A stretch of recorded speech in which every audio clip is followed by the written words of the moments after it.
Hello friends, welcome back. आज हम बात करेंगे प्लेटो की एजुकेशन थ्योरी के बारे में इस वीडियो में।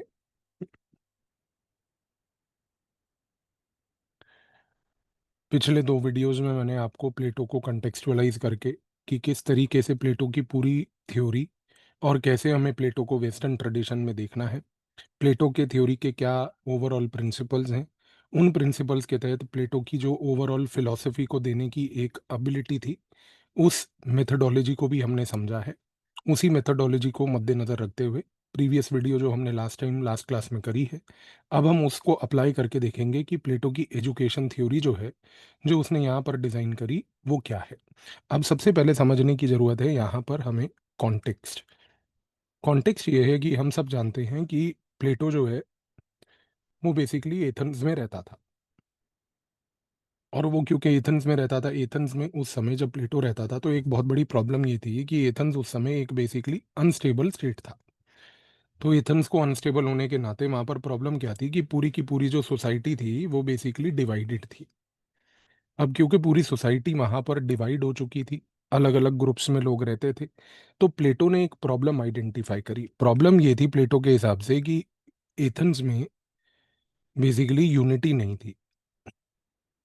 और क्योंकि वहाँ पर उसको ये समझ आया कि एथेंस में यूनिटी एक तरीके से मिसिंग है, तो इस रीज़न से उसने सबसे पहले ये डिसाइड किया कि उसको कुछ ना कुछ करके इस यूनिटी के ऊपर फोकस करना पड़ेगा।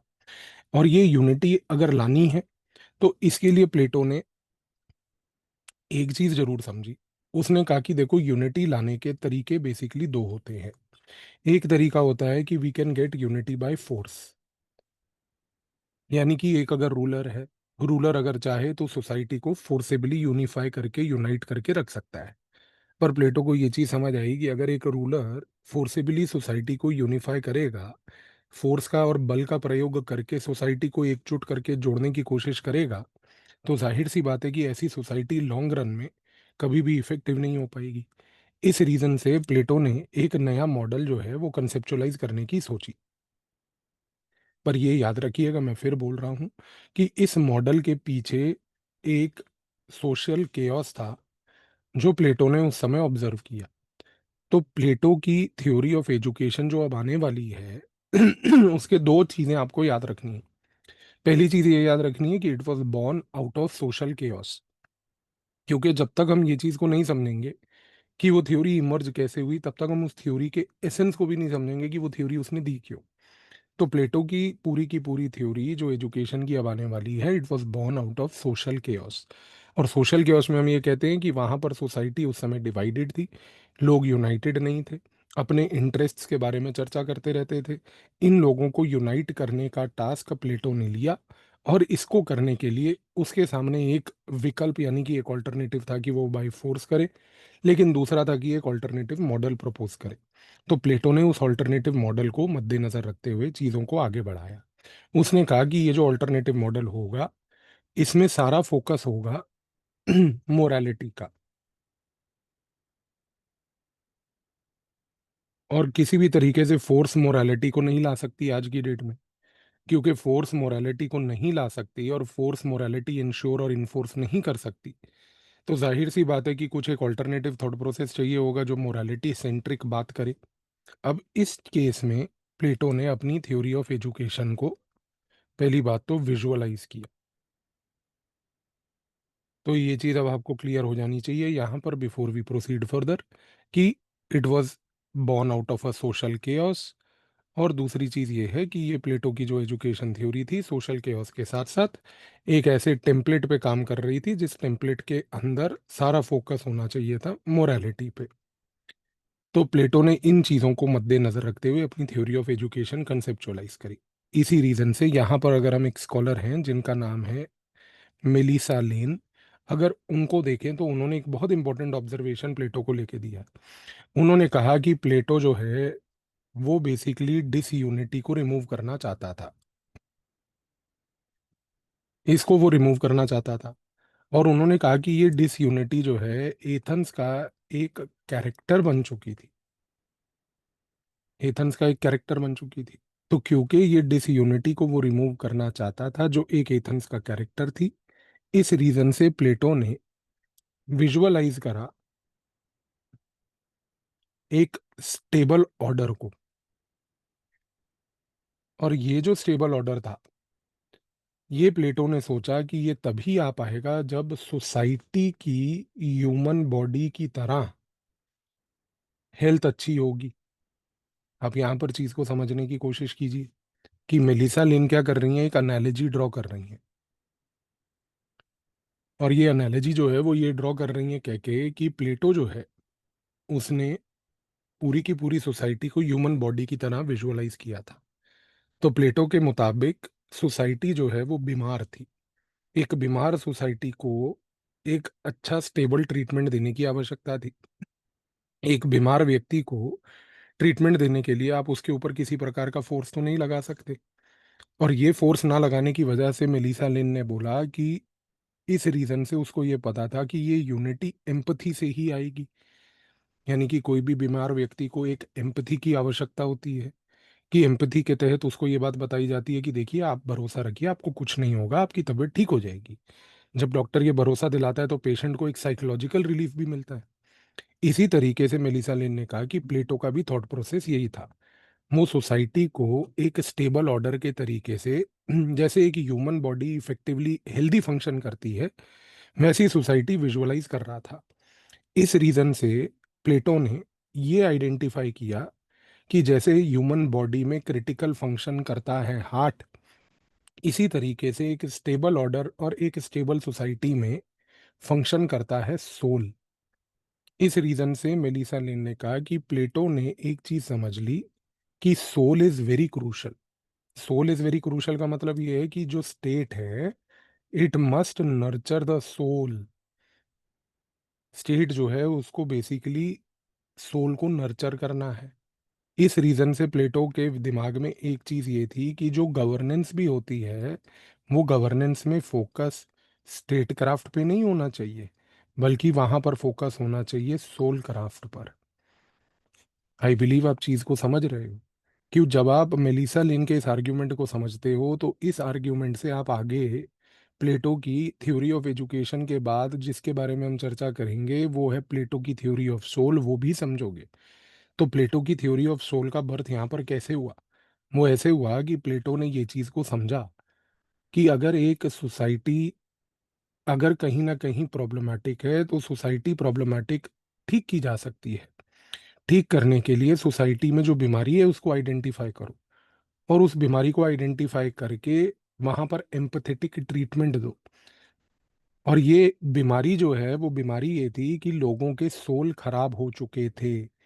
क्योंकि जब सोसाइटी में डिसयूनिटी होगी, एक डिसयूनिटी वाली सोसाइटी में लोगों के सोल खराब होंगे। तो यहाँ पर यूनिटी कब आएगी? जब लोग अपने सोल के हिसाब से काम करेंगे। इसीलिए उसने क्या बोला कि गवर्नेंस जो है वो कभी भी स्टेट क्राफ्ट नहीं, बल्कि सोल क्राफ्ट के हिसाब से होनी चाहिए। जब उसने कहा कि गवर्नेंस स्टेट क्राफ्ट नहीं बल्कि सोल क्राफ्ट के हिसाब से होनी चाहिए, तो we are step by step inching towards what is called as theory of education of Plato. So we are understanding the fact now that not only his theory was born out of social chaos, not only his theory had a moral template, but this moral template was also based on the template of soul. तो ये तीन चीजें I believe आपको जितनी अभी तक अपन ने discussion करी वो क्लियर हो रही है धीरे धीरे। क्योंकि देखो, मैं आपको यहाँ पर किसी भी तरीके से जो दूसरे लोग कराते हैं थ्योरी ऑफ एजुकेशन के नाम पर कि भाई उसने 4 से 15 साल में ये बोला, 15 से 20 साल में ये बोला, यूपीएससी ये क्वेश्चन नहीं पूछ रहा है बेटा। Please understand that. वो फालतू का फैक्ट है, that is not relevant in the exam. आपको ये समझना है कि थ्योरी ऑफ सोल के पीछे की आइडियोलॉजी और फिलोसफी क्या थी। ऑब्वियसली वो वाले पार्ट पे भी हम आएंगे, but that is not the essence of theory of education. That is only the basically structural feeling of theory of education. हमें ये समझना है कि थ्योरी ऑफ एजुकेशन इवेंचुअली ली क्यों गई, क्योंकि उसका बेसिस सोसाइटी था। थ्योरी ऑफ एजुकेशन इसलिए ली गई क्योंकि सोसाइटी में सोशल केओस था। उस केओस को एड्रेस करने के लिए एक मॉरल सोल बेस्ड अप्रोच की आवश्यकता थी। मॉरल सोल बेस्ड अप्रोच की आवश्यकता इसलिए थी क्योंकि यहाँ पर सोसाइटी को एक ह्यूमन बॉडी के नज़रिए से विजुअलाइज किया गया था। एक ह्यूमन बॉडी के तरीके से उसको ट्रीटमेंट देना था। तो ये चीज़ को मद्देनजर रखते हुए जो मेलिसा लेन का आर्ग्यूमेंट है, it helps us to contextualize कि प्लेटो की थ्योरी ऑफ एजुकेशन यहाँ पर अब क्या है। तो कीपिंग दिस इन माइंड, अब एक चीज हमारे पास क्लियर है कि प्लेटो ने ये बोला कि भाई सोल क्राफ्ट कब पॉसिबल होगा? वो तभी पॉसिबल होगा जब हम फोकस करेंगे एजुकेशन पे। तो अगर एक स्टेट को गवर्नेंस करनी है, अगर उस स्टेट की गवर्नेंस का पूरा ऑब्जेक्टिव है स्टेबिलिटी, उस गवर्नेंस का ऑब्जेक्टिव है यूनिटी, उस यूनिटी को लाने के लिए अगर सोल क्राफ्ट करना है, तो सोल क्राफ्ट के लिए क्या आवश्यक है? एजुकेशन। प्लेटो का ये थॉट प्रोसेस और ये जो चेन है ये बिल्कुल क्लियर हो जानी चाहिए कि उसने बोला कि अगर सोसाइटी में गवर्नेंस करनी है तो गवर्नेंस के लिए हमें क्या चाहिए? स्टेबिलिटी। स्टेबिलिटी क्यों चाहिए? क्योंकि हमें प्रमोट करनी है यूनिटी। यूनिटी प्रमोट क्यों करनी है? क्योंकि उसी से लोग एकजुट होंगे। वो कैसे होगा? जब उनके सोल पे फोकस किया जाएगा, क्योंकि सोल एक डिजीज्ड सोल है जिससे डिसयूनिटी हुई हुई है आज की डेट में। तो इस सोल को डिसयूनिटी से यूनिटी पे लाने के लिए हमें क्या इंश्योर करना है? कि हम फोकस करें एजुकेशन पे। सो ये अगर आप चेन ऑफ थॉट दिमाग में रखते हैं तो आपके quality of answer way better होंगे। अब यहाँ पर समझने की कोशिश कीजिए कि जब थ्योरी ऑफ एजुकेशन की बात करी तो प्लेटो ने इस कॉन्टेक्स्ट में अब ये बात बोली जो अब मैं बोलूंगा तो आप समझोगे, जो अदरवाइज बुक्स पढ़ के नहीं समझ आता। कि यहाँ पर अब मैं अगर ये बोलूं कि प्लेटो की जो थ्योरी ऑफ एजुकेशन थी उसमें स्किल्स पे फोकस नहीं था। वो प्लेटो जो है अपनी बेसिकली पूरी की पूरी एजुकेशन थ्योरी में किसी प्रकार की स्किल नहीं देना चाहता था आपको। वो चाहता था कि आपको मिले स्ट्रेटजी। और स्ट्रेटजी किसकी? जिससे कि आप एक गुड प्लस एक यूनाइटेड सोसाइटी क्रिएट कर पाओ। अब आप चीज को समझ रहे हो कि इसी रीजन से प्लेटो ने जो एक लंबी थ्योरी ऑफ एजुकेशन विजुअलाइज करी उसमें वो फोकस स्किल बेस्ड नहीं था। आपको वो जॉब रेडी नहीं बनाना चाह रहा था। वो चाह रहा था कि एक गुड सोसाइटी बने, एक गुड सोसाइटी जिसमें लोग बेसिकली यूनाइटेड रहें, वो बने। तो एजुकेशन का पर्पस यहाँ पर क्या है? एजुकेशन का पर्पस है यूनिटी। ये पॉइंट जानना ज़रूरी है, क्योंकि जब तक आप ये नहीं समझोगे कि प्लेटो की एजुकेशन का पर्पस क्या था तब तक आप उस थ्योरी को विजुअलाइज नहीं कर पाओगे। तो प्लेटो की थ्योरी का पर्पस था यहाँ पर, उसकी एजुकेशन थ्योरी का पर्पस यहाँ पर क्या था? यूनिटी लाना। अब इस कॉन्टेक्स्ट में एक चीज़ तो क्लियर हो गई कि यहाँ पर जब हम इस नज़रिए से हम देखते हैं तो प्लेटो ने क्या बोला? प्लेटो ने ये बोला कि जब हम लोगों को एजुकेशन देंगे, जिस एजुकेशन में हम उनको एक गुड सोसाइटी की ओर अगर लेके जाना चाहते हैं, तो ये तभी पॉसिबल होगा जब लोगों को इस चीज़ के बारे में अवेयर किया जाए। किस चीज़ के बारे में अवेयर किया जाए? कि what are they suppose to do. अब ये चीज़ को समझो, ये एक नेक्स्ट स्टेप है। प्लेटो ने कहा कि भाई एजुकेशन का पर्पस ये होता है कि एक गुड सोसाइटी क्रिएट हो। गुड सोसाइटी तब क्रिएट होगी जब लोग इस चीज़ को लेकर अवेयर होंगे कि उनको सोसाइटी में करना क्या है। क्योंकि जिस दिन लोगों को इस चीज़ की अवेयरनेस आ जाएगी कि उनको अपनी सोसाइटी में रहकर करना क्या है, what are they meant to do, तो इससे एक अवेयर सोसाइटी क्रिएट होगी। इससे एक सिर्फ अवेयर सोसाइटी ही नहीं बल्कि एक गुड सोसाइटी क्रिएट होगी। और ये अवेयर और गुड सोसाइटी एक यूनाइटेड सोसाइटी क्रिएट करेगी। तो यूनाइटेड सोसाइटी आज की डेट में यूनिटी किस पे निर्भर है? इस चीज़ पे निर्भर है कि आपको पता होना चाहिए कि आपको सोसाइटी में करना क्या है। जब आप इस चीज़ पे आ जाओगे तो एक चीज़ क्लियर है कि इस रीज़न से अब हम देखें तो प्लेटो की जो बुक थी द रिपब्लिक,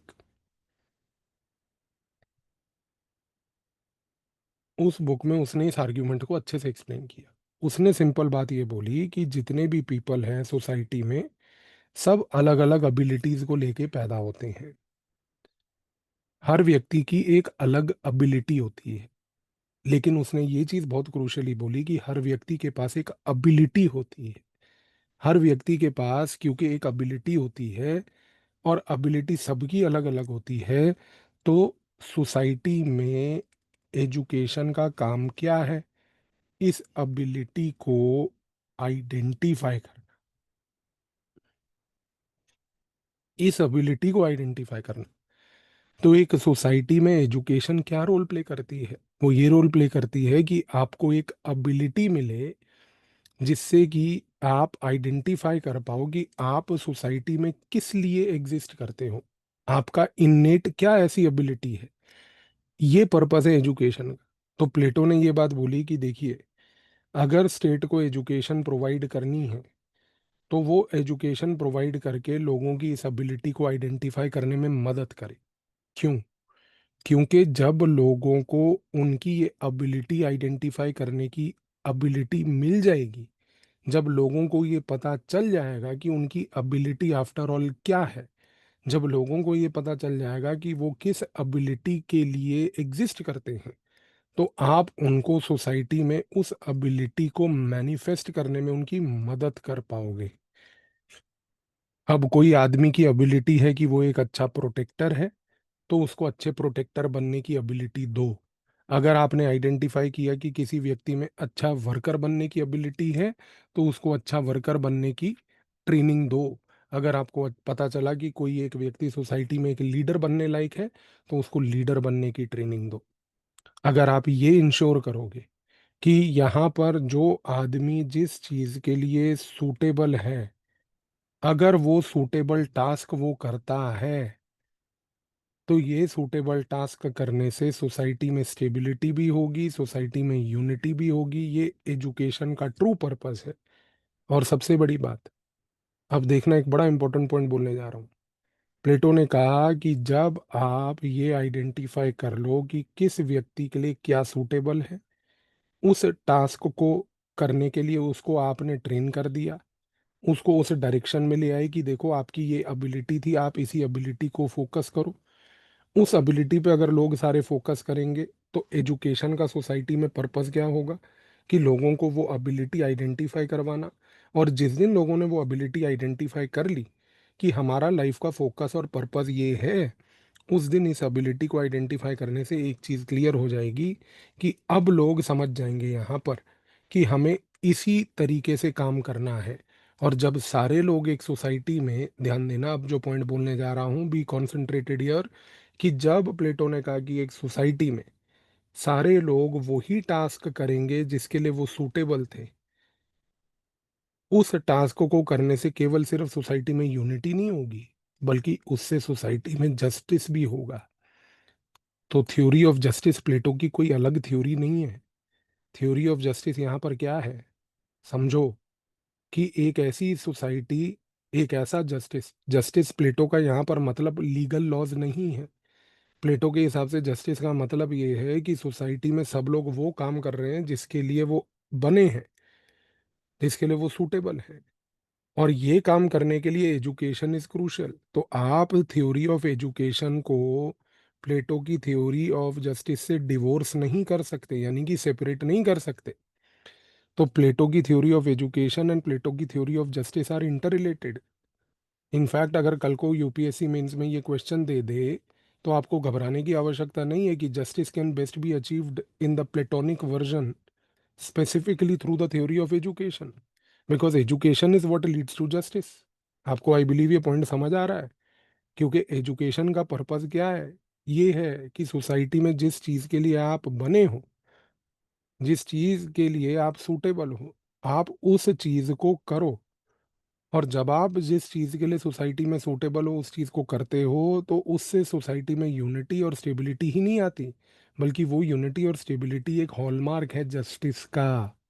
तो सोसाइटी में justice is not following the law. Society में justice means doing what contributes to stability. Society में justice means doing what you are meant suitably for. Society में जस्टिस मीन्स यूनिटी, एकजुट होके रहना। तो justice can not be divorced from education, education is a step towards justice. तो ये चीज को आपको यहाँ पर समझना है। ये मीन्स एंड डिबेट में भी एंड गोल जस्टिस है। प्लेटो अगर ये कह रहा है शुरुआत में भी कि एजुकेशन का पर्पस ये है कि सोसाइटी में हमें यूनिटी लानी है, तो हम ये वर्ड यूनिटी को री इंटरप्रेट भी कर सकते हैं कि ये यूनिटी और कुछ नहीं बल्कि ये यूनिटी जस्टिस है। इस चीज को समझ लीजिए।